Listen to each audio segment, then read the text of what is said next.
A gente começa agora a segunda edição da Conferência Audiovisual sem Fronteiras, uma iniciativa do ICAB, do Instituto de Conteúdos Audiovisuais Brasileiros, em uma parceria fundamental de cruzamento do mercado com a academia, né, com o olhar da educação, que aqui é representado pelo Forcine, né, pelo Fórum de Estudo de Cinema e Audiovisual. Eu queria agradecer a parceria também para a realização dessa ação da Brave, da Sena, né, que é o Centro de Estudos também da UFSCar, que é a Universidade Federal de São Carlos, outra instituição de ensino, assim como tantas outras que estão aqui nesse caminho de busca pela conexão, pelo conhecimento, pela difusão, né, do olhar e do entendimento sobre a cultura e a atuação audiovisual no mercado brasileiro e no mundo. Queria, antes de tudo, claro, agradecer. A gente não faz nenhuma atividade sem os nossos palestrantes, sem os nossos players, sem os nossos expertises. São eles que nos ajudam a desenvolver e manter esse setor, né, em franco crescimento, apesar de todas as questões de mercado e de mundo. Eu não vou continuar aqui muito, não, porque eu sei que a gente quer ouvi-los, mas aqui eu entrego também a bola e agradeço extremamente ao Márcio Yatsuda, conselheiro da Brave Federal, um especialista também em tecnologia, entende tudo desse universo, que vai mediar a ação, a conferência. Um grande abraço a todos. Márcio, contigo, muito obrigada. Obrigado, Giovana. Bom, como já constava no convite, essa palestra vai ser em inglês, então a partir de agora eu vou virar a tecla SAP aqui para falar em inglês. Good afternoon, everyone. Welcome to the second edition of the Audiovisual Without Borders, a cycle of virtual conference of the development and culture of the audiovisual landscape in Brazil and worldwide. That's an initiative of ICAB, the Brazilian Audiovisual Content Institute, in partnership with Forcine, the Brazilian Forum for Teaching Cinema and Audiovisual. This edition is supported by Brasil Audiovisual Independente, BRAVE, the Center for Analysis of Cinema and Audiovisual at the Federal University of São Carlos, and the Cultural Institute of Denmark, in parallel with Nordic Bridging Schools project. I'd like to thank mainly the participation of our guests, Letícia Pozza, Lyara Oliveira, Morten Thorning, Paulo Souza, and Rodrigo Terra. I am Márcio Yatsuda. I'm president of Movioca Content House, and I'm also a Brave board member. I will lead today's conference on innovation and technology as the heart of development and business in creative industry. And I will now turn to Morten Thorning, Director and Senior Consultant of Innovation Bureau, Denmark, which will address the status of the digital audiovisual industry in Europe, more specifically in Denmark, and its significant share in its country GDP. Morten, the word is yours. Thank you very much. And hello, Brazil from Denmark. I wish I was in Brazil right now. It would be nice. It's such an exotic country. It's a bit cold right now. You're not. I would like to address a thing. I've been spending the last 12 years creating a center for animation, visualization, and digital storytelling. And it's kind of a research and development center that and innovation center that looks into how can we develop new business areas and new cultural areas out from the digital visual industry. And apart from all, of course, we have been working with creating new ways of creating intellectual property, new ways of creating entertainment, and new ways of telling stories for what I would call the core. This is the core products of the digital visual industry. This is entertainment. and storytelling is value-based entertainment. But today, I would like to talk about something I consider to be a whole new role for the digital visual industry, and it's a role that also carries a lot of business potential in it. And it's a role that has to be developed, because most people who go into the digital visual industry, they do that because they want to create, as we said in the old days, I want to make a film.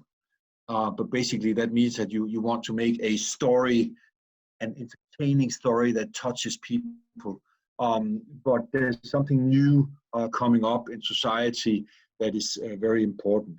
First, of course, there is a technological revolution going on. And I mean, I've been working with animation for 32 years, and it has been changing so much. When I started, we were still doing sand animation under the camera. We were coloring cells, and today, you know, it's so much different what's going on. And animation is animation and drawing is at the center of a whole, how can I say, a whole hierarchy of job functions that is more and more specialized, that is growing out of this. So yes, there's a technological revolution going on, which makes new ways of screening, new ways of distributing, and creating a lot of new products and new ways of experiencing what we're doing in our industry. But what I want to talk about today is where I think that the most important potential comes to looking at new content. And there's a whole new role for the digital visual industry, and I will try to describe how we have been doing that and working with that at the animation workshop, the Center for Animation and Visualization and Digital Storytelling for the last 7 years. What we have done is we put the digital visual industry in service of society. If there's one thing we are good at in the digital visual industry, it is to imagine. Just remember that we're all creating stories, and then we are creating how they are going to look, and we are creating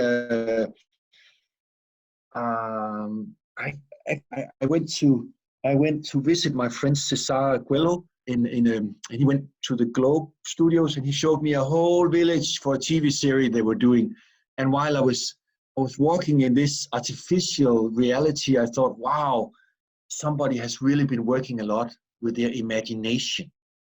So at the center of what we're doing in the digital visual industry is imagination. That is what we are very strong.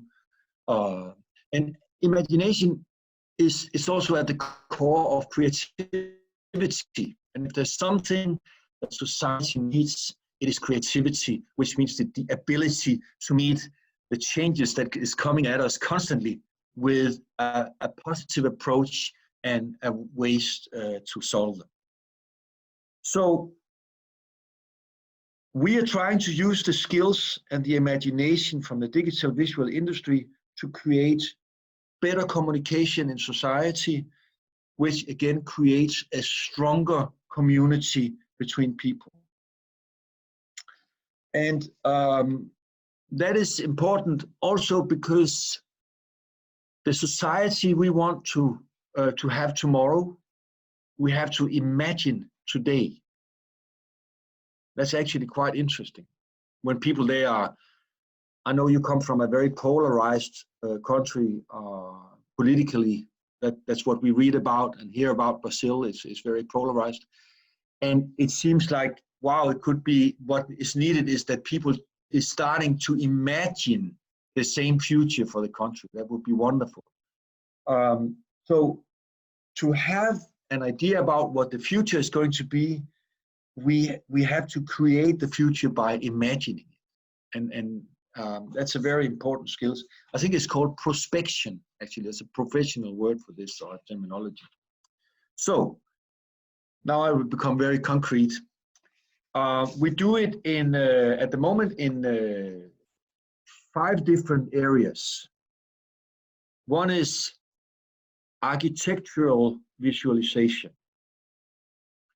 This is where we create better living environments where you can imagine it and you can discuss it because you can see it and you can test it, you can try it out for the people who's going to live in it. But there's also the benefit that you can actually make the whole building process in 3D and involving the builders and the contractors and the entrepreneurs who's going to build. And if you're spending, you could spend €500 million building a fantastic building. Now, if you spend just a little money before, where you have the people who is involved in this building actually carrying out the building process in a virtual room, then they will discover all the conflicts that is going to arrive later when they do it first in a 3D environment. So that is one thing. This is a big research area at Denmark's Technological University involving contractors all over Denmark. Second area is animated learning. Animated learning means that you work with creative-based practical learning, where you have the children in the school system producing films instead of writing papers. It's actually a thing that we have seen been carried out in a big scale at the Anima Mundi festival in Brazil. We learned something from that, and we took it home, and it was Marcos Magalhães who did it there, and in Denmark we have for the last 15 years worked with it, where we we have researchers measuring the outcome of the teaching. Does this teach in a better way? As soon as you start involving the visual imagination of the children in a teaching process, in a learning process, the learning becomes more efficient. Third area, which is very important for society, is what we call animated health. Animated health means that you can produce films, and we produce animation films because they're very good at this. Animation films that describes how you should live to get a more healthy life. If you're going to have a diagnosis, you can see on this film what your diagnosis means. If you're going to have an operation, you can see the whole process of the operation on another film. And if you're going to train afterwards to get back in shape, here's a way of training your body so it's more efficient. Animated health has the advantage that it talks to a lot of people who can't read. And it means that they can have a better lifestyle out of a coordinated campaign that you make with animated health. And then there's the fourth area, which is a very big area coming now, is the science visualization. We call that sci-fi. And science visualization means that you get a stronger public outreach of scientific research. And for all of you who knows scientists, you know they are not necessarily always very good at communicating the findings to the taxpayers.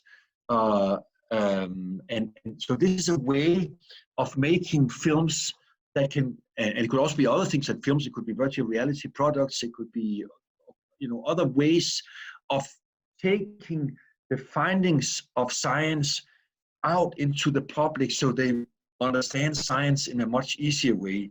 Scientists, they love producing articles about their science projects, and it's often written so it can only be understood by other scientists. And that's a problem, because science really needs, we're living in a society where everything we're doing is actually based on scientific innovation and scientific research. But many of us do not know how important science actually is in a scientific. We can see that in the whole discussion about climate change, for instance. It took 40 years before people started to take it serious, and now it's kind of, now we have to hurry really to make this work for habitat of the whole society. So science visualization is a very important area for us, and what we do here is that we give the scientists, animators and animation directors to work with, so they can communicate their theories or their findings in science in a scientific project. And what we're also doing is we are working with the science, the people who are funding science, say, well, when you give money to a scientist, please make sure that he's not only writing the article, he's also producing the film that can reach a wide audience.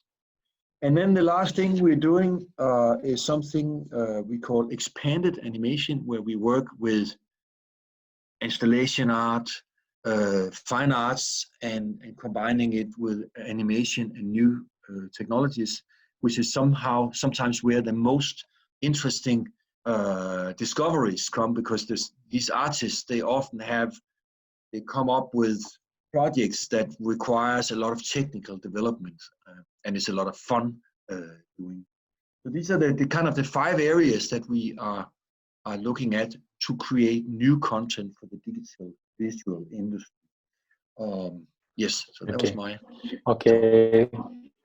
Thank you very much. Thank you very much, Morten. Then at the end, I have some questions here for you. Yep. Now I'll turn to Rodrigo Terra.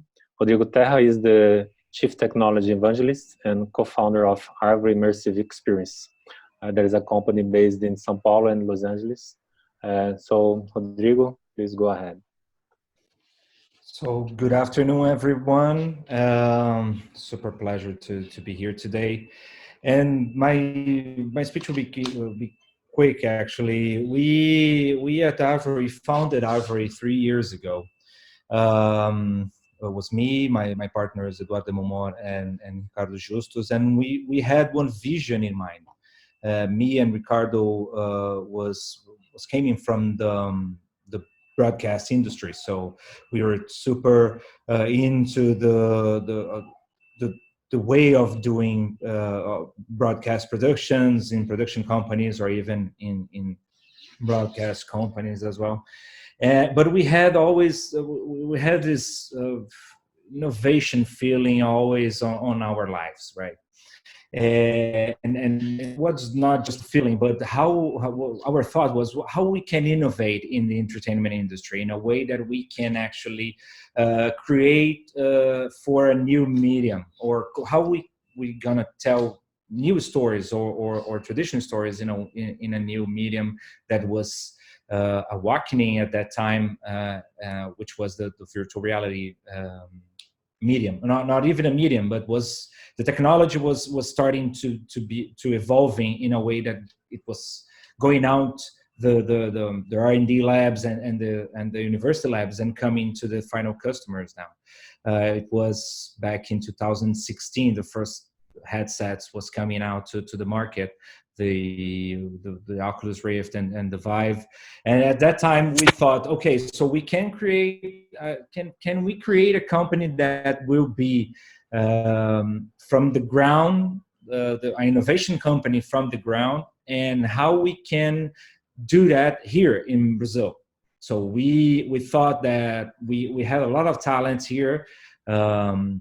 We love the Brazilian talents, the artists, the developers, and we have really good people here. Maybe not in the amount or the quantity that we need here to flourish and to develop this industry, this crossing between entertainment and technology. But we thought, well, we have talents here, but how we can do that here in Brazil? So when we started, we thought, okay, so let's go to the other way round. Let's go trying to have funding, not going to initially, as any production company starts here in Brazil, that is, let's go for projects, and then after we try to get some fun. We thought the opposite side. So let's go in a more startup model, in a Silicon Valley, or in a startup model, and trying to get venture capital. We obviously, at that time, we had an idea, we had our previous jobs, we had our previous companies as well, running our previous companies, and we're starting shaping what would be Arvore today at that time. Obviously, our story here started with a project. So we started doing actually B2B projects, so business to business projects here. But our dream was to create original IPs that could be sold everywhere in the world and tell universal stories, but always bringing our Brazilian DNA and our Brazilian culture, but not be a Carmen Miranda thing, not be something that will be easily recognizable for our, well, symbols that we export since I don't know, last century. We try to bring to the audience aspects of our Brazilian culture that could be recognizable but universal at the same time. So we thought, starting to the vision of the company in that way as well. And when we started, we bootstrapped the company as well. We put some money from our pockets, and then we we get VC funded for the first time back in 2017. And since then, we just work with extended reality. So we do VR games, and we do spatial and spatial storytelling and immersive experiences. We don't work with any other 360 videos or any other medium that's not interactive. So our strong beliefs in interactivity. They are the foundation of what we do. We started the company, and then we started to work on our first game that we released in 2018 called Pixel Ripped. Actually, was when we started to form. After we founded the company, we started to create our partner boards, and then we brought in Ana Ribeiro, which is a fantastic developer and game developer and creative director that was with that game, which was well known from the global VR community, because she started to develop it since 2014, actually. And then we brought that project, and we finished that project, and we evolved Pixel to be an Arvore's first IP to work on the market. And then at the same time, we brought to our partners board our Ricardo Laganaro, which was very well known from video clips and from the advertisement world. He was working at O2 at that time, but he was innovating and creating a lot there, and we thought would be a good addition to the team as well. And then we formed the first board to try to what we were doing today, create stories that doesn't just speaks for the eyes and just speaks for the ears. Stories that speaks for the body, speaks for the minds of the world, of the public, right? So we first worked on Pixel Ripped, which was our first game, and was such incredible experience. It was my first game in production, so it was I am a gamer since kid. But I never worked with producing and creating games, and was incredible to see how broadcast and how production could learn from gaming production as well, and vice versa. So how we can bring our knowledge from the production world, from the broadcast entertainment production world to the gaming world as well, to create something new. And then after, what we believe our strong pillar, other strong pillar from Avery, is diversity. How we create and how we not just create, how we do innovation in a way that will be really a product, or how we can deliver products that have this innovation at heart. And then we thought about diversity. And diversity in a broader sense, not just diversity from genre or skin color, or that's it. We want diversity, opinions diversity, backgrounds diversity, life diversity, and life stories diversity. Because with that common ground, we start creating the common ground for what's next. So mixing those minds and those skills, we believe that we could create a piece like The Line, which is an Emmy finalist this year, finally, a primetime Emmy finalist. The Line is the second experience that we create, and it's an original experience. It's an original IP that we created here in Avery. But it's an immersive experience. It's an embodied narrative. So we started to research and develop a lot about storytelling. So what we can do to push forward the medium, or what this new medium, what this medium needs that a flat screen doesn't give to it, can give to us. And then The Line, we thought that we could actually create an experience or create a story that the person could actually interact with the story in a way that we do with our physical world. So we could actually create the idea of the miniature worlds, the maquette. So The Line is a love story which develops in São Paulo in 1940s, in a scale model of São Paulo in 1940s, very stylized and in a symbolic way. So we have like the Banespa, we have the scenery that we have in São Paulo represented on that maquette, and the love stories goes that way. So you need to follow Pedro and Rosa, which are two miniature dolls that loves each other, but they doesn't know physically each other, and they need to surpass difficulties to get together.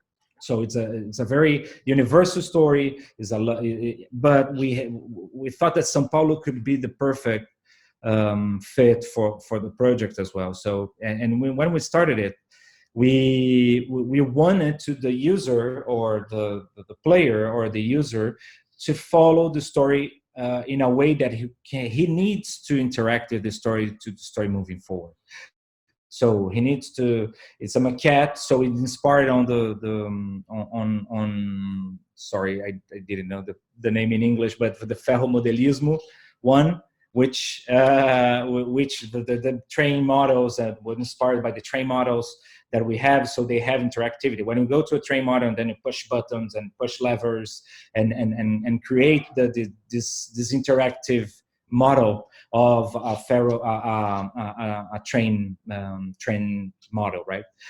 And it was great because we need to put people to interact with the maquette, and then you need to move to each segment of the maquette to follow the story and to be on.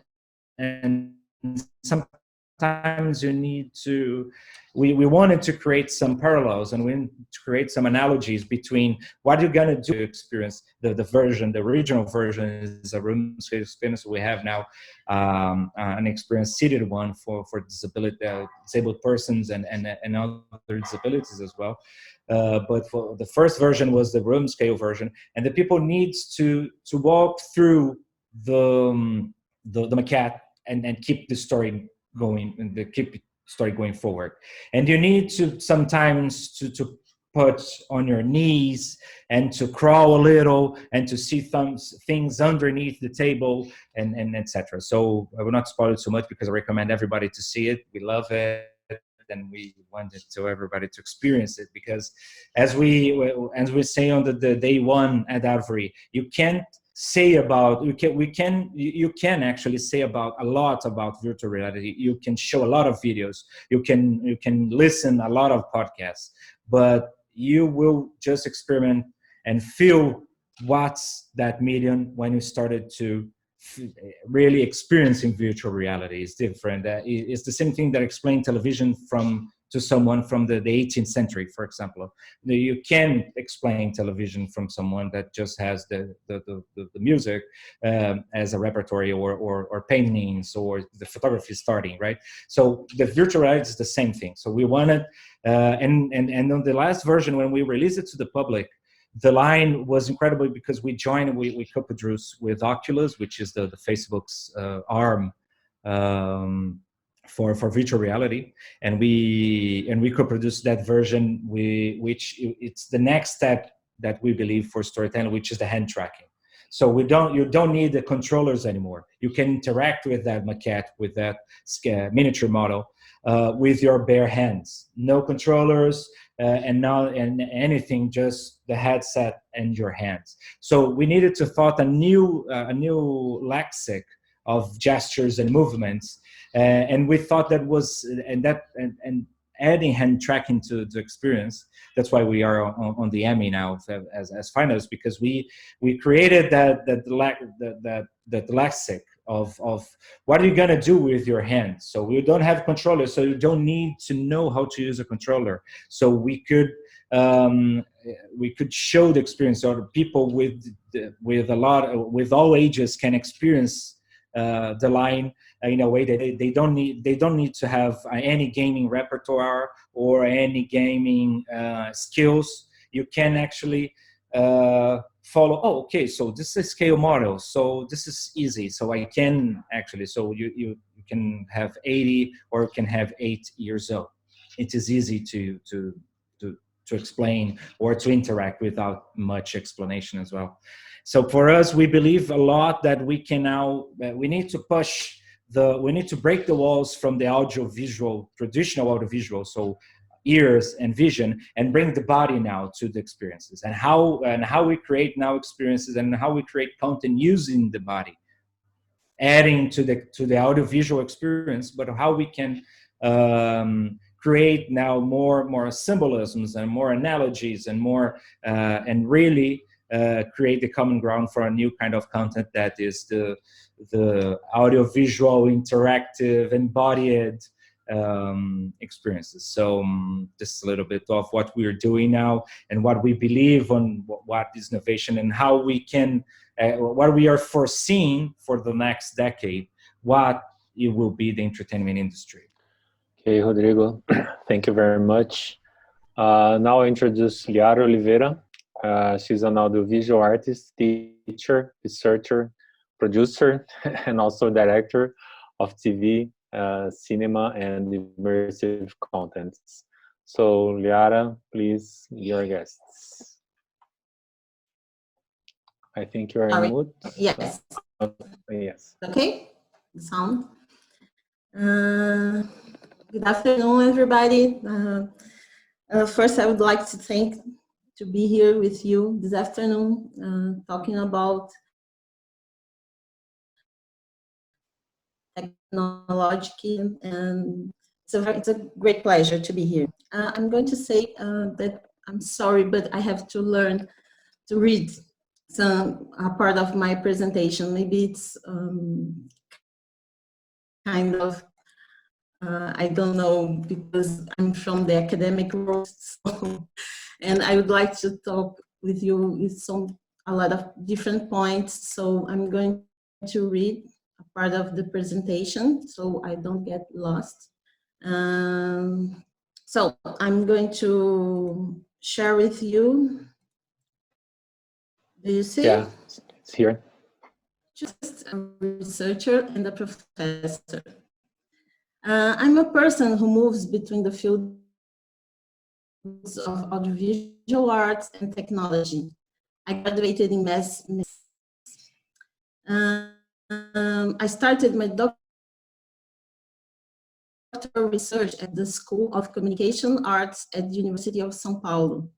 The two academic mechanisms is LICA, the Laboratory of Research and Audiovisual Critics, that aggregates theoretical and historical research in the area of film, television, and digital media. And the Lab Art Media, the Laboratory of Art, Media, and Digital Technologies, is an innovation and research group in audiovisual, arts, and language development for the media. In other words, its development, the development of the research requires a theoretical analysis, conceptual reflection, and practical activities. I propose a critical reflection based on the development of audiovisual experimentation using VR technologies. And maybe you could agree with me that it's not very common in academic environment of human science, which normally prioritize theoretical activities. So I want to make practical activities in a human science postgraduate program. So as you can see, it's not very common to make practical exercise if you want to go to a postgraduate program in human science. But however, I'm not the only researcher in this contest. Our program hosts many researchers that match this profile. And this is why I would like to mention especially the work that we have developed at Lab Art Media. So,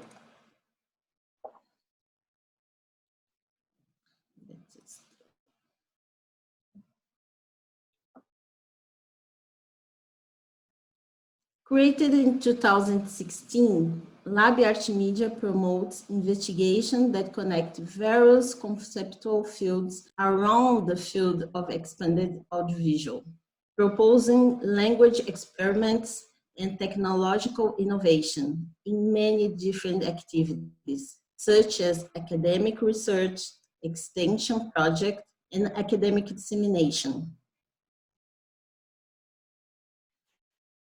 We are a group of multidisciplinary researchers who are interested in the most varied aspects of audiovisual production today: digital TV, immersive cinema, virtual reality, augmented reality, holography, and online experiments. Rodrigo said, I think that when we work with some multidisciplinary research, we need to think about diversity. And our group is a very, very diversity group, as Rodrigo told Avery is. Because, and I think it's our strength as a group, because our diversity is demonstrated both in the operation fronts and in the constitution of the group. The laboratory has members from all over Brazil, people from different social backgrounds, different racial origins, and who presents many different genders and identities and sexual orientations. And I think it's very, very important for our research to work with a group like this. We are constantly developing research involving cutting-edge technology, aesthetics, conceptual theory, and so on. Our purpose is to work aesthetics, poetics, and techniques.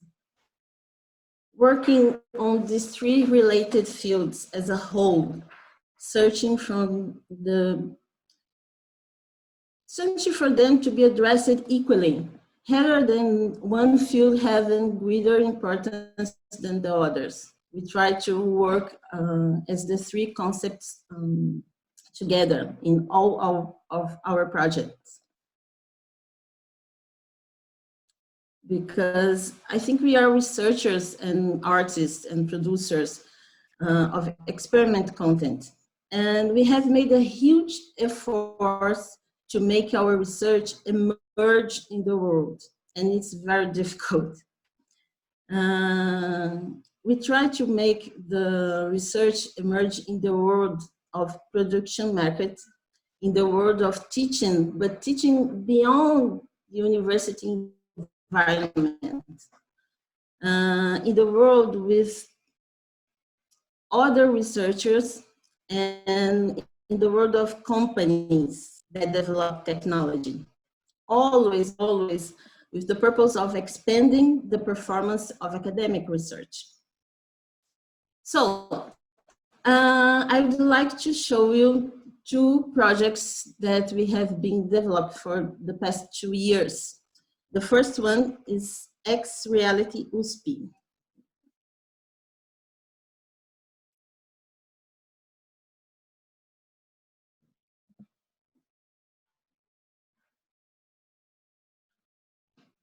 The X-Reality USP was a 3-day event that brought together researchers, artists, and professionals that work in the field of extended realities.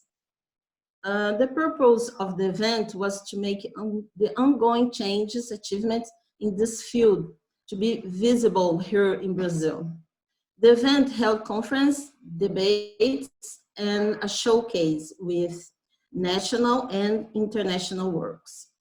The exhibition of national works took place with the presence of important Brazilian artists and professionals, like Ricardo Laganaro, that works in Harvard. International works were presented during the event. They were part of the Rain Dance Immersive Stories and Interactive Worlds, which were shown in Brazil for the first time. The event was held by Art Media, having Rain Dance Film Festival, that is an international film festival from Great Britain, as our international partner, and the British School of Creative Arts as our national part. The event was founded by CAPES, the Foundation of Coordination of Improvement Higher Education here in Brazil. That is a foundation that gives financial, academic events. And we have the technical operation support from Samsung Ocean, that was what made the whole event possible. MEMLab, that is another experiment laboratory that's not academic, and Greenpeace Brazil, because they wanted to show their works. With the same strategy, we developed an even broader partnership in another project that I'm going to mention now. The project is Carnival 4.0. This project was an action promoted by the Rosas de Ouro. It's a samba school here in São Paulo. It was an action for this year Carnival, and it involved a number of universities, and it was not just USP. It involved the USP, the University of São Paulo, but also Centro Universitário FEI, Instituto Mauá de Tecnologia, and other 34 companies. It was a huge project. The partnership aimed to create technological experience for the 2020 Carnival Parade. The plot of the Carnival was modern times. So here we have the 3 universities, and not all, but the most important partnerships in this project. So the plot of the Carnival was created in 4 themes: education, communication, productivity, and health. It told the story of the 4th great industrial revolutions and present the revolution 4.0. based on the disruptive technologies which promote the meeting of physical, digital, and biological fields. Representing USP, Lab Art Media was part of this big project. We presented some arts technology solutions, digital allegories with augmented reality, and a 360 video capture of the parade. To make this experience possible, we had a group of 60 people composed by professors, technical administrative servers, artists, programmers, undergraduate, masters, doctoral, and postdoctoral students. The allegories in augmented reality were a great success in the rehearsals during the school parade. A 306 video documentary was filmed and now is being finalized.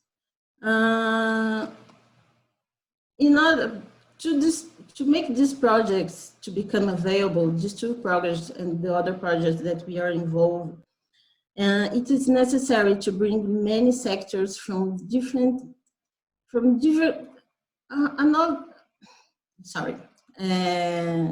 it's necessary to bring together many sectors from society with different interests. I would like to emphasize the importance of academic funding.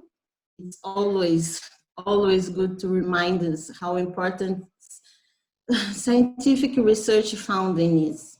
Nowadays, it's necessary to repeat this over and over, as we are living times in which science is discredited, obscure times maybe. So I think it's important to remember. And just to end just to finish here, I'd like to say that all the initiatives that I presented here reflected the desires and the need that we realize that we need to invent different ways of relating ourselves as a researchers, as a producers, as an artist with the world. And that's what we believe in.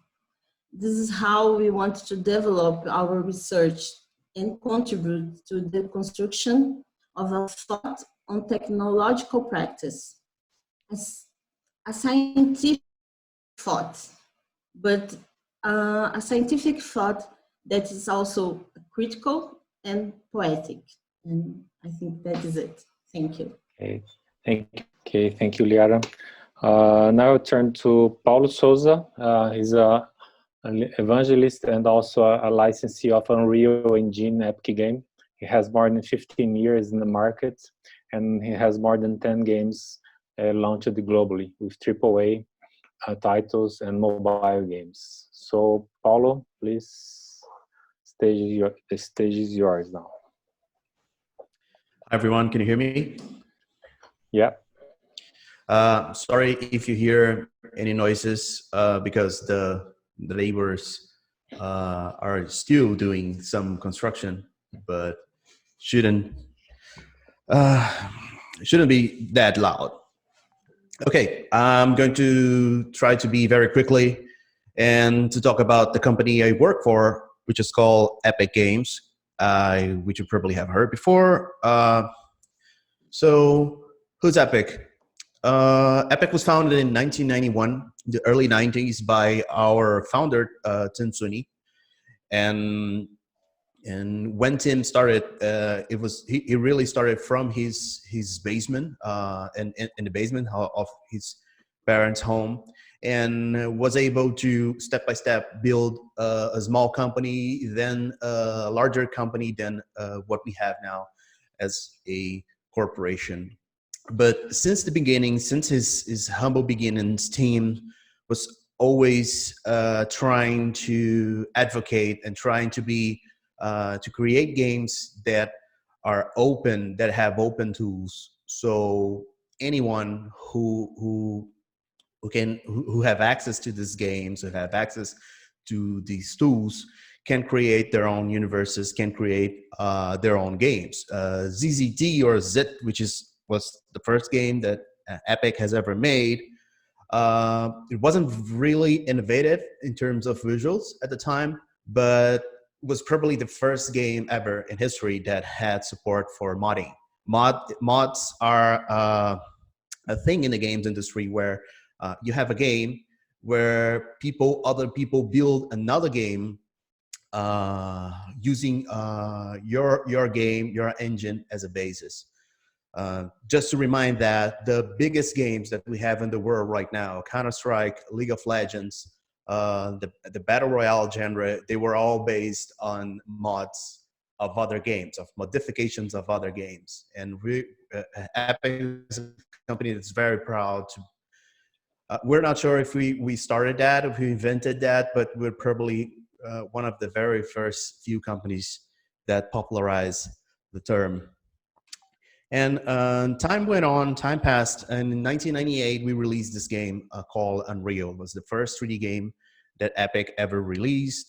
This is the game that gave the name of our game engine, which is the tool that we use to develop our games and our experiences. That was the transition to the 3D, when the game industry was transitioning to 3D, and we're also when the world of computer graphics were transitioning from software render, from only having a CPU on your computer, to the world where we actually have a processor, a CPU, and a GPU, and a video card that's going to render your experiences in real time and in 3D.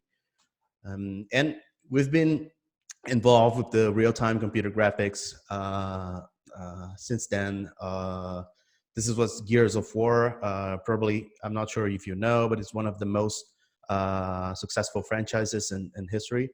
Epic created Gears of War. There was a transition in the games industry where before Gears, or at least at that time, before that time, most of the games and most of the cinematics in games were pre-rendered. They were rendered using softwares like Maya and 3D Studios and render farms, the traditional way. And Gears of War was not the first, but one of the very few first games that you actually managed to have human emotions being rendered in real time using gaming hardware. And that was a transformation. And since then, the real-time graphics has been revolutionizing the world, and this is being adopted more and more, not only, of course, in the games industry, but also, as we're going to see later, industry outside of games. And in 2017, you probably heard about this guy. Epic released a game called Fortnite, and subsequently a game mode called Fortnite Battle Royale. And it took the world by surprise. It was quickly, it ran very fast on the charts and became the #1 most played game in the world, and probably one of the most played games in history. But the thing is that Fortnite not only made Epic a very successful company, but actually put Epic in a position to give back. And remember on our first slide when I was saying that Team Suni has always have this mindset where we have to give it back to the community, to the 3D graphics community, so more people can create their own stories in their own worlds, because that's the only way that we're going to advance our community, the computing and 3D graphics community. And since then, since the success of Fortnite, it has really put us in a position to give it back, to try to help other initiatives. Since then, actually really before Fortnite, Unreal Engine became free. So it's 100% free to install, 100% free to learn. It's free to creators too. But we also had many other things that we gave back to the community. Today, Epic is a world corporation. We have more than 2,000 employees. and more than 35 offices in the world right now. And this technology right behind our games, the Fortnite technology, which powers this massive experience, that it is a game, but it's, as we are going to see, it's much more than that. And we serve more than 350 million players with frequent updates. The players are able to play our game, to join our universe from any platform they want, be it a game console on the PC, anywhere they want to play the game, they can join us, and they can voice chat with the friends. We even just recently have, using this technology, using the Fortnite technology, which is the Unreal Engine, we have in-game events. We recently have the game shows and music shows within Fortnite with more than 20 million unique users. This was the Travis Scott's concert, releasing his new album, and lots of views on YouTube, which, I mean, really positioning real-time rendering and real-time engines and game development and games as the I won't say that it is the new media, but it's definitely a different venue for artists to present their creativity. And this all runs with the Unreal Engine, right? Unreal Engine is the backdrop, is the engine behind all that allows us to create these amazing worlds. And what is really interesting recently is that we have been seeing a huge adoption of real-time game engines and Unreal Engine in many other sectors in this world, right? We have been seeing the architecture visualization world adopting Unreal Engine really fast. Film and TV, automotive, broadcast, live events, as you've seen, but also more serious stuff like training and simulation, manufacturing, design. We have the bigger clients in the automotive world where they use Unreal Engine not only to sell their new cars, but also on the design stage before they commit to larger budgets on a project. They're able to reveal how's the experience of driving this car or being on the seat of this car. How does it feel to the customer before committing to other stages of development? So real-time engine, real-time games technology, or real-time rendering technology, we believe that it is going to revolutionize the industry going forward in the next decades. And we believe that we are very prepared for that, and that Unreal Engine is the best technology for that. And this is the first great news. Unreal Engine is free for creators. There's no monthly fee that you have to pay to use Unreal Engine. There's no monthly fee that you have to pay to teach Unreal Engine. If you work in a university or a school, you don't have to pay anything to Epic.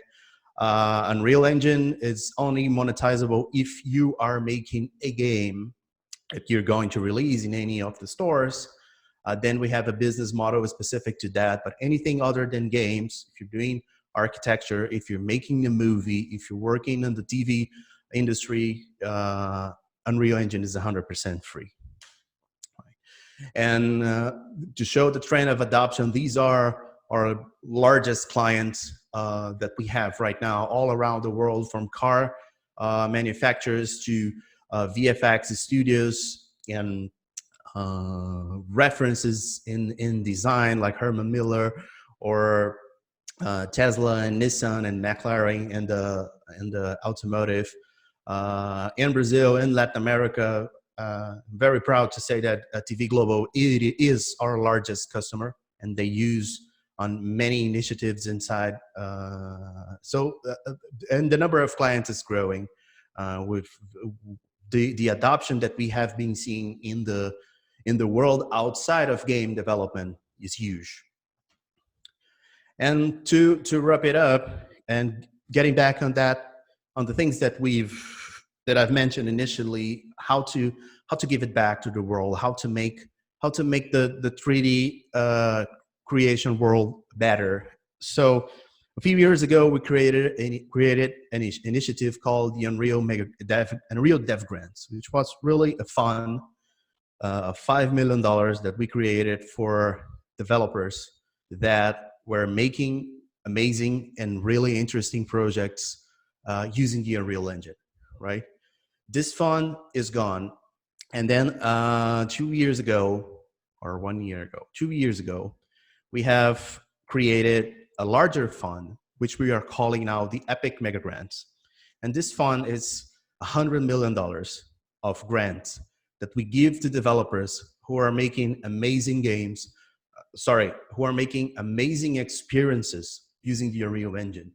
Not only games, anything from games, of course, because that's where we come from, but anything on the media and entertainment, the enterprise, architectural visualization, or anything in the simulation side, or a movie, or a short movie, animation, any kind of thing that you are using Unreal Engine that's pushing the medium forward. Epic is very open and willing to help financially for that project to happen. And these two last guys are really important. The education mega grant. We do support education initiatives with the mega grant. Not only the ones, universities or schools who are teaching Unreal, but also if you're making a game or some sort of experience that uses Unreal for a greater good, right? So we're very open to support that.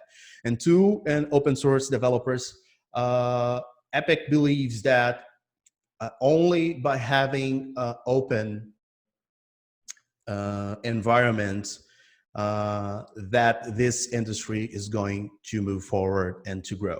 And that's why we fund open source tools that really push the technology forward. We have recently funded the Blender Foundation, which is probably the most used 3D software, free 3D software in the world. And we are part of the Blender Foundation. We have funded Godot Engine, which is a competitor to the Unreal Engine, but focused on different markets because they are moving the medium forward. They're moving the 3D community forward, and we believe that's important, and we believe that that's the only way that we'll keep this going. If you are interested on knowing a little bit more about the Epic Mega Grants program, just check unrealengine.com/Mega Grants. You're going to have all the information that you need to participate in the program. And that should be it. That's Epic Games. That's the Unreal Engine. So feel free to send us questions. I'll be around to answer them. Thank you very much, Paulo. Now I turn to our last speaker, Letícia Pozza. She's the co-founder of ODD Studio. I don't know if it says like that, Letícia, I'm sorry. She's a data strategist, and she works with data science for a long time for now, since it's a very new science as well in the marketplace. So Letícia, please go ahead. Thank you very much. I'm going to make a little bit of a background story here just to set the stage, because I'm kind of the outsider in the game here. My name is Letícia. My background is in innovation, actually, and I've led a consultancy company in Brazil in data science for 5 years. Basically, what we did with my team, I've led more than 50 projects in different segments, and some of them were communications and also entertainment, agencies, television, streaming. But mostly what we did was we worked with data culture implementation, and what we did was understand how companies could leverage and use the data they had and make something valuable out of it. So it was a real challenge, but I got a little bit tired of doing that, and I wanted to do something different. And I started working with exactly what Morten talked about in the beginning of our call, of our talk, which is, he called it SciVis, which is visualizing and translating. We call it data translating, translating science into whatever we wanted to make. So sometimes the video is good for a mass audience, for example, but sometimes we need reports, we need dashboards, and we need infographics so people can understand how science can be used and how policymakers can maybe change something. A good example of that would be the flatten the curve visualization that we've seen for many different ways in the past months, I would say, right? I don't even know, it's pre-pandemic and post-pandemic is like a big month, I don't know. And as you know, even I think our grandfathers and grandmothers have seen at least one visualization of what flattening the curve would look like. So that is what we have been doing right now. We have been supporting 34 projects in Brazil, India, and Africa with the Bill and Melinda Gates Foundation, working towards improving maternal and child health. So I went all of the other way. I'm not in the entertainment business anymore, but I can talk about data in that sense because basically companies that work with data, they all have the same issues in different places. So I can even put the link tree here for you guys to take a look at our company later. But I wanted to cover a little bit of ground talking about data science, and just to make everyone and put everyone on the same page, data science is something that actually it's not very new. What is new is the amount of data that we have right now and the technology we have to deal with it.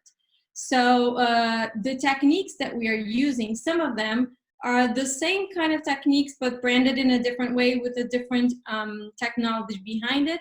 But the logics are usually the same.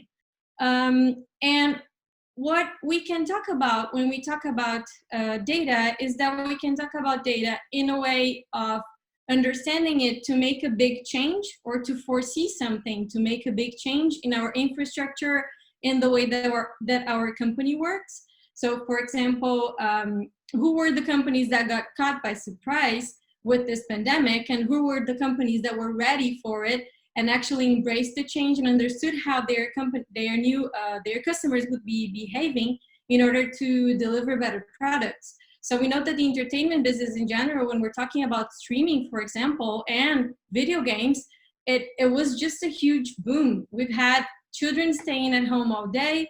We've had people using streaming videos more during the day than they would at night. So everything changed. And if we talk about it in a continental perspective, if we talk about it in the Americas, which is where we are right now, we knew it was coming. So of course, Denmark, maybe for Morten, it hit them really hard and really quickly. But we already knew that in a couple of months we would be experiencing the same. So we kind of had time to prepare. Did we prepare? Did we use that data to understand the changes that could be made to our market, and did we respond to it? So this is a first step, using data as a compass for our company to make changes. So we had Disney Plus that started with their streaming services early, and they had to think about what they were going to do with Mulan, for example. What were they going to do with the movie? Because they couldn't do the premiere anymore. They couldn't go to movie theaters anymore. We've also had Pokemon Go. If you think about it, they changed it very quickly. And now Pokemon spawn everywhere, and you have children using it in their homes. I have Pokemon, so if you want to look me up, I can put my, You also have working from home culture. So how did the companies respond to it? Some of them are still trying to make it work. And when talking about entertainment and talking about video game companies, if they are so technologically advanced, how were they not ready for a situation like that, right? And also, when you talk about content development and about making these services available, who worked with freemium, who worked with developing and delivering more content specifically for these people, for them to understand how they can be educated or how they could stay healthier and more and, you know, respect all of the rules that we have to respect right now, staying at home. So this is just something that we knew what it was coming. It was not that out of the blue like that. Something was bound to happen. You know, Bill Gates talked about it in 2004 and 14 again. So who was ready for it and who was not? And data had a lot to talk about it, and data had a lot to tell. Secondly, I want to talk a little bit about data to understand and to know a little bit more about our customers' behavior. So we know what they access, where they access it from, what do they click on, how long do they stay in such a phase. If we're talking about video games, for example, if they pause the video, if they move the video forward. And especially when we're talking about this kind of media and this kind of industry, people are actually very keen and very open for you to get more data from them. So if you think about it, let's just put our hats into what HBO could be like and could do if they wanted to understand what people actually wanted to talk about or wanted to see at the end of Game of Thrones, for example. Oh, do you think Khaleesi should die? Could be a question that they would ask and anyone would answer. If you think about Last of Us 2, for example, whether it is a controversial end or not, I've seen the end. I don't know if you all have seen it yet. No, sorry, no spoilers then. So it is something like that. The moment that they released the teaser that they had, they could grasp what people were actually thinking about, you know, our main roles and our main characters. So these are very engaged and very keen and open consumers. If we're not using that, if we're not using those people to understand more about them, to produce better product, to produce better experiences, and to actually deliver something that makes sense to them, then we're not doing our job right. And we have tons of way of doing it. And I've actually haven't seen yet a good example of the usage that we're having of so many different screens. So you're watching Netflix, you're watching TV, or you're playing a video game, but you're also on your phone. Or sometimes your kids on their iPads, or on whatever they are, on a computer or whatever. How are we using all of these devices to understand more and to interact more with these people? I'm not going to talk about VR because VR is a whole different thing. But when you talk specifically about video games in your computer right now, you can code into the game a lot of different ways of capturing if that person is engaged. And you can also develop algorithms that are going to help them go through different phases that for them, for example, are impossible, and change the game as it goes. So we've had a lot of different, so Mario Kart, for example, they use that kind of technology. They have an AI system that changes if you go through phases. This is why sometimes when you're playing Mario Kart alone, it is you win. And sometimes when you're playing with other people, you lose. It's because it changes and it adapts the experience for you to go further. So how are we using that, and how are we using the data that we have and the way that people interact and on the way that they use our technology to make this product and these services better for them. And also, I would like to pause here just for a moment and talk about how we have this necessity, I would say, all the time to understand who that person is exactly. So I've seen it a lot with Rede Globo. I've worked with Global Network for a long time. And one of the things that they always want to do is have the person log in. So when they log in, I know specifically that that person is Rodrigo Terra, or that that person is Morten, for example, or Lyara. But when you understand a little bit about patterns, and when you see different types of, when you have all this mass and all this data behind, I don't need to know if Rodrigo Terra is actually Rodrigo Terra. I need to know his patterns, his behaviors, and then I need to use those behaviors when someone that looks like him, not in the sense that the way he looks specifically, but has the same interests and has the same way of gaming and the way of interacting. And I can change my game to adapt because I know that people that look like and that act like him are going to like that. Just like recommendation books in the Amazon, we can do the same with video games. We can do the same with even movies if we wanted to. We could change movies if we wanted to, depending on how people would engage and interact.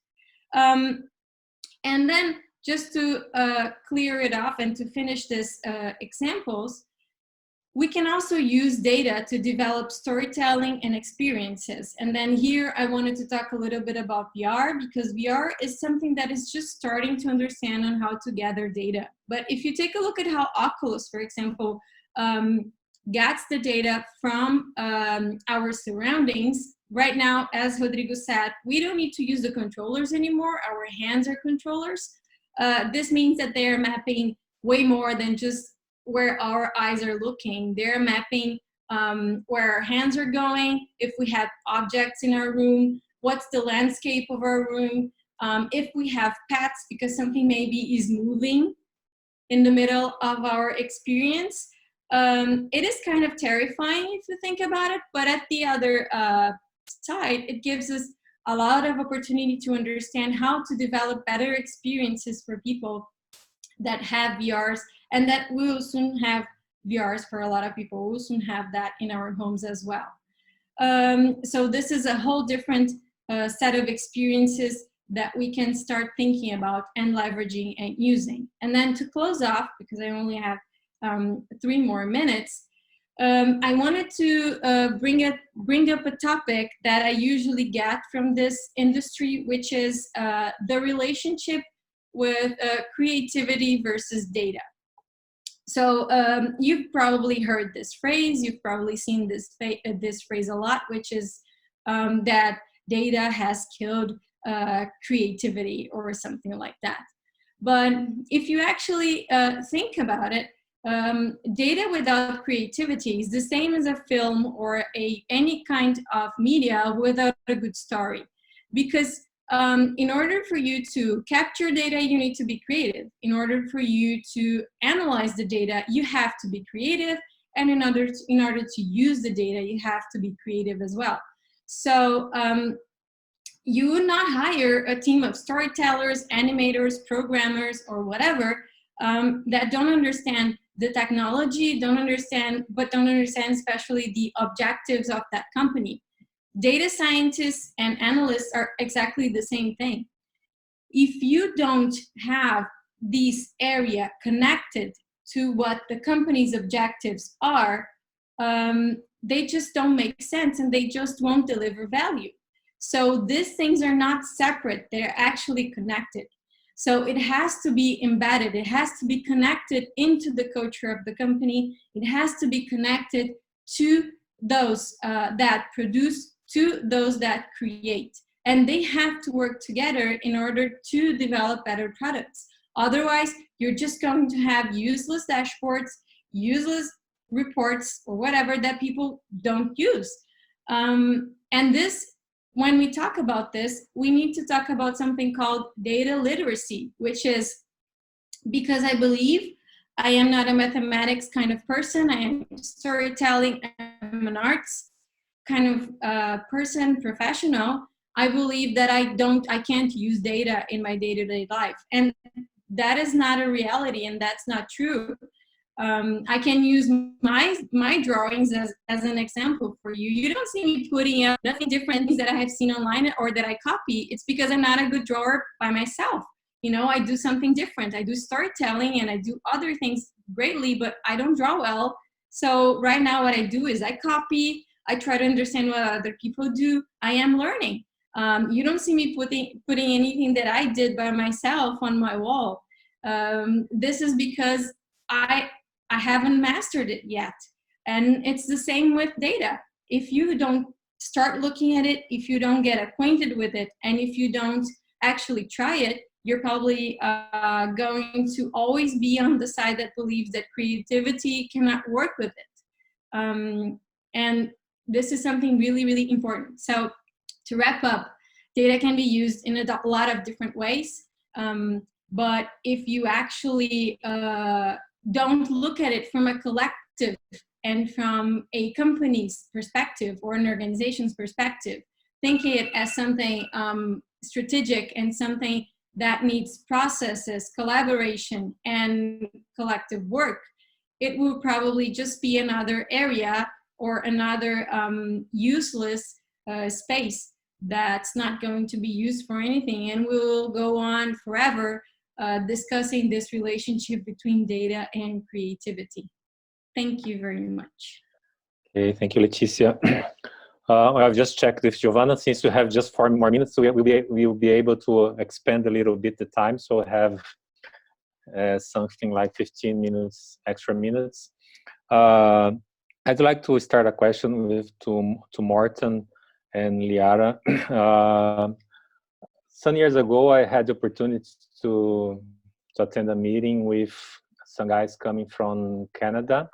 It's like a government initiative known by OTC, Ontario Technology Corridor, that they put together the companies, universities from technology and also the creativity industry, like filmmaking, advertising, and they put the initiatives together from the government standpoint. I'm sorry. Morten, I'd like you to speak a little bit about the experience from Denmark. How this you seem to be working already together, like technology and creative industry. How these things started and how these things evolved through the time. And then Lyara, if you can talk a little bit also from the university in Brazil. Thank you. I'm writing here a model down. So we developed, when we did the animated learning and the science visualization, all of these areas I talked about before, the 5 areas, all include working with companies and working with a public institution in the other end, or a researcher. And it was all about creating the right kind of meeting that was not too theoretical, but actually very practical, that would make sure that we actually produce something that became a value for the company. So here I'm trying to just make, if you can see this, can we see this? No, we cannot. No. Oh, closer. Okay. But what he's saying is, he's saying conference, network, community, cases. Conference, network, community, cases. So it's a model we call CNCC. So for science visualization, let's take that area. Every year we make the Sci-Fi conference. At the Sci-Fi conference, we invite researchers and scientists and animation companies. And then we show the latest from speakers, or the latest within the area, and that is probably something that comes from the United States or somewhere in the world that we bring to the conference. Then the conference means that the people attending become a part, they create a network. And out of this network, we create a community. That means people who have they share the same interest, and we can send information and we can send news to them, and we can talk to them about what is their challenges in science, for instance. What do they need to communicate? And then we have some access to some innovation funds. Then we use them to produce cases.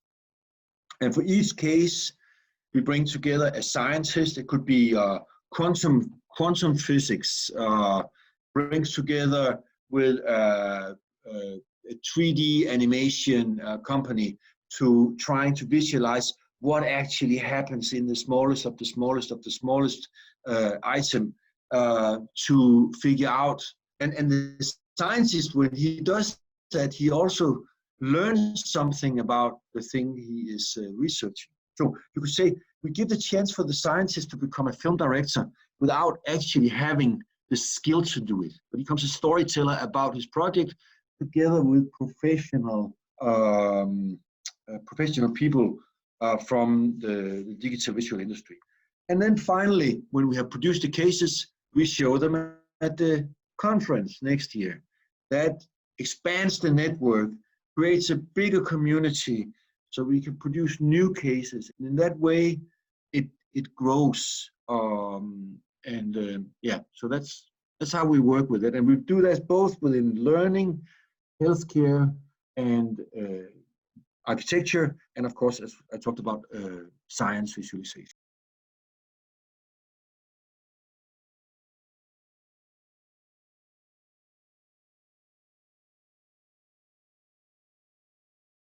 Okay. The bottleneck. So in my vision, the bottleneck here in Brazil, they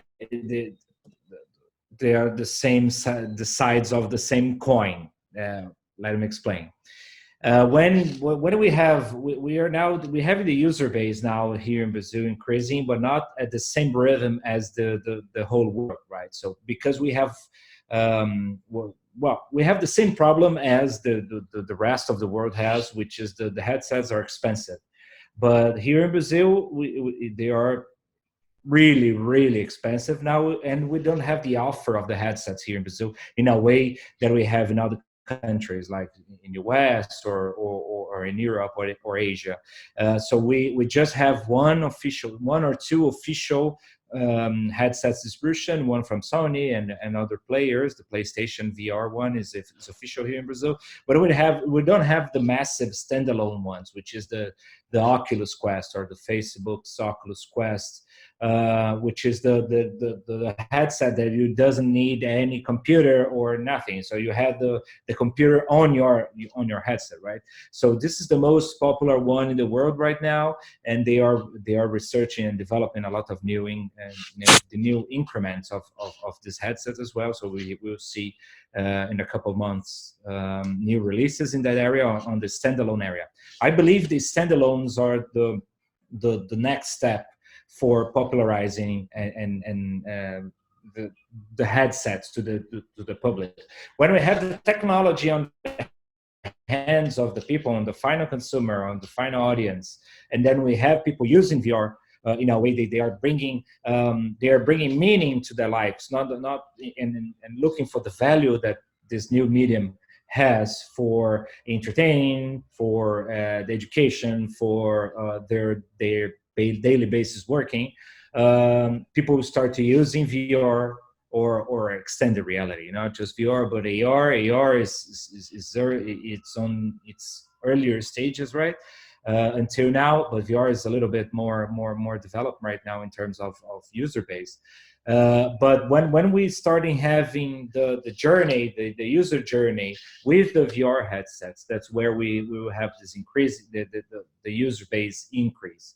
When we have the user base increase, we will have more companies and even more production companies or broadcast companies or entertainment companies and investing to that. Nowadays, this market is growing, is growing fast throughout the world, faster than here in Brazil. To bring these headsets, you need to import. So, and it's hard to develop to VR without a headset and doing emulations and just with gaming engines and watching on the screen and trying to figure out what's going on. Without a headset, it's hard to develop. And then we need to have a similar movement that we had with the Hesini on the federal government, which is which when we have the digitalization of the movie theaters, the government gave a lot of incentives and taxation, tax rebates to digitalize the movie theater. So to have a digital production and substitute the 35 millimeters projector to the digital ones to make it more cheaper to distribute films in Brazil and to make to develop the industry right now. I think we need to have a similar approach now to have these headsets now in hands of the consumer and in hands of the production companies and the producers as well. For me, this is the main bottleneck. It's the same bottleneck as 2016. It's the same bottleneck as 2017, 18, 19, and now 2020. We need to bring these headsets in a way that we can have a lower cost, and to spread this technology throughout the country to the companies and to the consumers as well. Rodrigo, ampliando aqui, eu queria aproveitar e te perguntar também um pouquinho sobre modelo de financiamento, né? Como é que vocês veem a área de vocês, modelo de negócios, estendo isso à Letícia também. Looking for business models and how to fund a project or of your project or of your company or whatever. I think there's two ways. We're now working with the government in many fronts in a way that we can make them understand that innovation is part of the creative industry now. When we're talking about innovation, we need to talk about incentives in research and development. We need to talk about public funds for projects. We had on previous years and last year, we had funds from the São Paulo's government. We have some federal understandings about what is VR, it is gaming, or it's technology, or it's audiovisual. What is VR? So VR is a mix of everything. No, VR is not one box or another. VR is a new area that we need to look with the eyes of the entertainment industry and the creative industry, but we need to look to from the eyes, or through the eyes better, to from the technology aspect as well. So we need to have those public funds, for example, from coming from our agencies like Encini and other regional agencies as well, and other governments and etc., and other entities as well. But we need to look for the technology side as well. So at every here we actually work in a different way. We don't look specifically for public funds for content specifically. We look for the research and development. But we believe that if we can make the point to the government here in Brazil and have more money to invest on VR pieces and as they are doing since 5 or 6 years in the gaming industry as well, we can have some success in having public funds that knows where our money is going to, right, on which projects we are funding. The great problem is when we're trying to explain to someone why use a public fund to fund of your content is kind of hard, because we need to go some steps back to understand why this is important for the country, why this is important from the innovation perspective, why this is important to position Brazil in a way that we can compete with the global economic industry, right? So we're actually distributing our films and our TV shows, but for the first time, I think, in the modern history, on the modern media history, we have the chance to have Brazil in the forefront of this market, or this new market, or this new audiovisual interactive cognitive content market that it's arising. So we need we need to make the politicians understand why this is important, and then we will have public funds for it. But now they are starting and it's a little bit shiny, but starting here. Okay. Well, first of all, I apologize. I've just crashed my notebook here and had to return. Letícia, just to go a little bit deeper from Giovanna's question, considering that most of our audience in this webinar probably are made of producers, audiovisual producers, and independent producers, right? So the real life of independent producers that we do not have access most of the times of how our consumers consume our products, right? We are not the broadcaster, we are not the platform like Netflix, so we do not have access to most of those data, that's how our audience behaves when they are consuming our products. How an independent producer could try to start in this data world? Yeah, so it is a systemic problem, right? Because no one gives the producer the data because probably producers haven't been asking for it. So you need to start creating the demand in order for the demand to be delivered. So sometimes being able to show, just like any, I'm gonna take an example here to maybe help you understand a little bit better what I'm talking about. Just like any influencer right now needs to have their own media kit that they understand how many people that they are reaching, who is the audience that they are reaching, and they do that from their own platform, their own ways.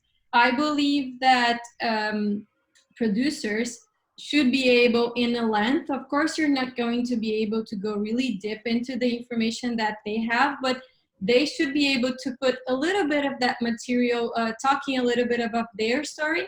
And even when they are developing something or when they are working with something, usually there is something inside the company that they're working for that knows this information and understands it.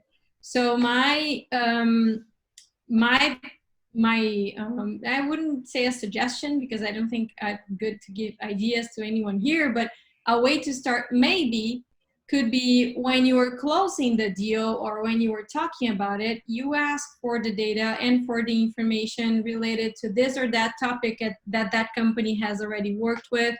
How were those results? How did people respond to? Do we have access to the people that did this? This is a way for people to start understanding how they can deliver information for producers. Maybe they haven't been delivering because they haven't been asking for it, as I said. So being curious about it and being forward about it in your way of working, you will eventually find a company that will open up and we want to deliver that kind of data for you. And probably that's going to be a differentiator factor for you that other people do not have or do not work with. So this is a way that I would think of to start. But I know that it is a little bit difficult because you are your own platform and you are your own individual and you don't have the decision-making tools to do it.